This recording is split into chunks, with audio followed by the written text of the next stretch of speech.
రాష్ట్రంలో పొగాకు రైతులు ఎదుర్కొంటున్న కష్టాలను తెలుసుకునేందుకు మాజీ సీఎం వైఎస్ జగన్ ఇవాళ పొదిలిలో పర్యటించనున్నారు. పొగాకు గిట్టుబాటు ధర లేక ప్రకాశం జిల్లాలో ఇప్పటికే 3 రైతులు ఆత్మహత్యలు చేసుకున్నారు. వైఎస్ఆర్సీపీ అధినేత జగన్ పర్యటన తర్వాతనైనా కూటమి సర్కార్ మేల్కొంటుందని రైతులు ఆశిస్తున్నారు.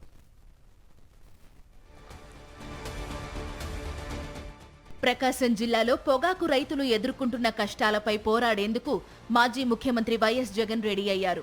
ప్రకాశం జిల్లా పొదిలిలోని పొగాకు వేలం కేంద్రాన్ని వైఎస్ జగన్ సందర్శించి రైతులతో మాట్లాడనున్నారు. పొదిలిలో పొగాకు వేలం జరుగుతున్న తీరును పరిశీలించి అనంతరం రైతులతో జగన్మోహన్ రెడ్డి మాట్లాడతారు. పొగాకు రైతుల కష్టాలు, వేలంలో వ్యాపారులు చేస్తున్న మోసాలను ప్రత్యక్షంగా తెలుసుకునే ప్రయత్నం చేస్తారు.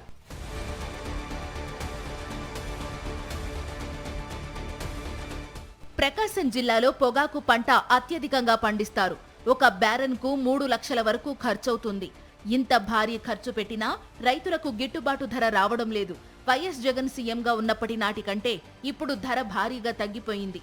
దీంతో గిట్టుబాటు ధర లభించక ఇప్పటికి 3 రైతులు ఆత్మహత్య చేసుకున్నారు. కొనేవాళ్లు లేక చాలా మంది రైతులు తెచ్చిన పొగాకును తిరిగి తీసుకెళ్లిపోతున్నారు. పొగాకు రైతుల పరిస్థితి ఇంత దయనీయంగా ఉండడంతో వారి కష్టాలు ప్రత్యక్షంగా తెలుసుకునేందుకు మాజీ సీఎం వైఎస్ జగన్ పొదిలి వెళ్లేందుకు సిద్ధమయ్యారు.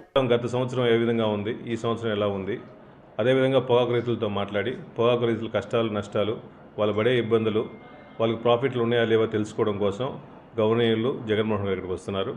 గతంతో పోల్చుకుంటే ఈ సంవత్సరం రైతులు అన్ని రకాల రైతులు నానా రకాలకు ఇబ్బంది పడుతున్నారు. ముఖ్యంగా పొగాకు రైతులు గతంలో జగన్మోహన్ గారి ప్రభుత్వం ఉన్నప్పుడు సుమారుగా కింటా 34,000, 35,000 వెలిగితే ఈ ప్రభుత్వంలో 24,000కి 25,000 కొనే పరిస్థితి లేదు. కూటమి పాలనలో రాష్ట్రంలోని ఏ రైతు సంతోషంగా లేడు. ఏ పంటకు గిట్టుబాటు ధర లభించడం లేదు. ఇప్పుడు పొగాకు రైతుకు పగాకుగా మారిపోయింది. జగన్ వచ్చిన తర్వాతైనా సీఎం చంద్రబాబు తమ సమస్యలపై దృష్టి పెడతాడేమోనని రైతులు ఆశిస్తున్నారు.